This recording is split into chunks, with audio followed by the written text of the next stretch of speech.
আজকে আমার গাড়িতে যাওয়ার কীভাবে আমি গাড়িতে গেলাম বা কীভাবে আমার গাড়ি চালানো শিখলাম, আজকে সেই কাহিনিগুলো আপনাদের মধ্যে বলবো। আসলে গাড়ির চালানি গাড়ি চালানি হলো মেনলি হলো নিজের মধ্যে। নিজে যদি মোটামুটি ভালো একটি কন্ডিশন থাকতে পারে যে ভালোভাবে চালাবো, একটি তার মানে লাগে, একটু মন সাহস লাগে।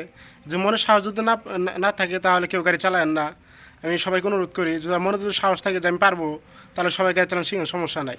কিন্তু আমার মেনলি হলো গাড়িতে যাওয়ার কারণ হলো আমি অনেক বিয়ে বাড়িতে দেখছি যে এই হাইজগুলো প্রাইভেটগুলো যায়। আসলে আমি এক বড় ভাইকে বলছিলাম যে আমাকে গাড়ি চালানো শেখাবা, সে বলছে গাড়ি চালানো শেখানো যাবে না এবং গাড়ি চালানো সবার দিয়ে হবে না। তখন আমি মনে খুব কষ্ট পাইছিলাম, আর তখন আমি বেকার ছিলাম, তার কারণে কোনো কিছু করতে পারি না এবং বলতে পারতাছি না। এখন সমস্যা হলো এটা। পরে আমার এক বড় ভাইয়ের সাথে দেখা হইলো, সে ধনবাড়িতে থাকে, যে এখন সে আমার উস্তাদ। তার সাথে কথা বললাম যে